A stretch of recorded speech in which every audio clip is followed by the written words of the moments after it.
Hey guys, so those that have watched my previous videos know that I've got this Traxxas Jato 4x4 VXL, and when I did take it out early on, I did manage to bend a shock shaft. So let's go ahead and get that down, and we're going to fix that shock and get it all put back together. Right here is the shock that is in question. This is the bent shock, the original one, but I am going to replace the shock shafts here with the titanium nitride coated ones.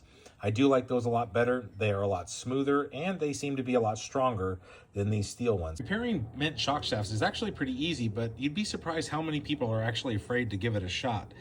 So the first thing you do with any shock is you've got to break it down a little bit. We're going to start off by removing this lower perch here. We'll remove the spring. We'll take off the cap and we'll discard any old shock oil that's in the shock now.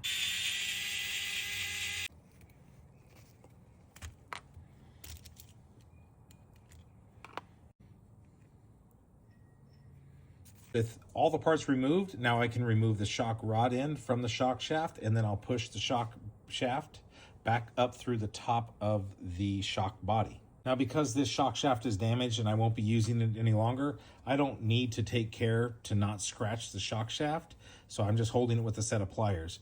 When I install the new shock shaft, you'll either want to use a shock shaft plier tool, or you'll want to protect the shock shaft with some tape or a rag or something.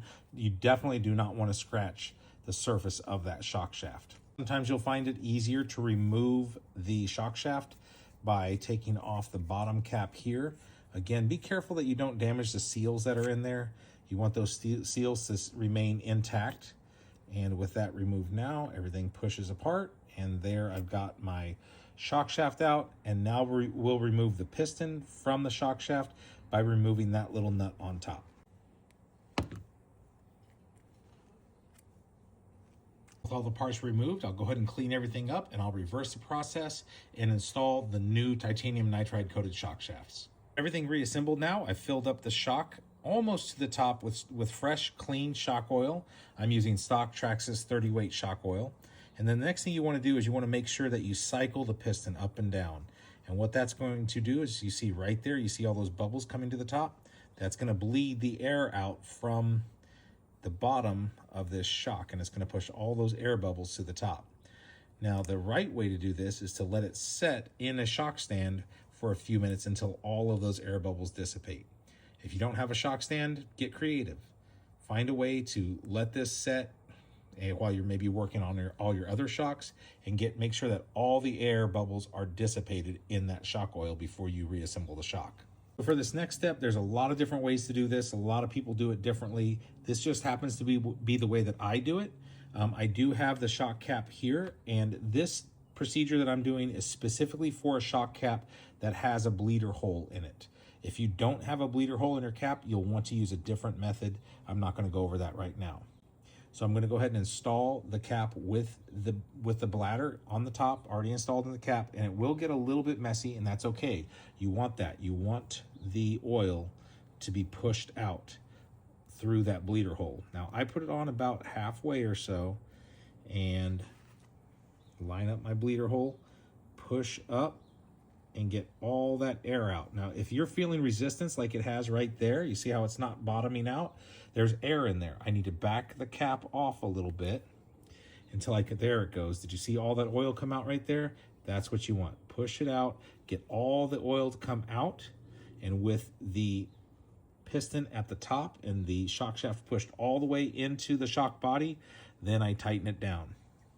Like I said, it is going to make a mess, but that's okay. You want that extra oil to be pushed out and push all the air out of the shock with it.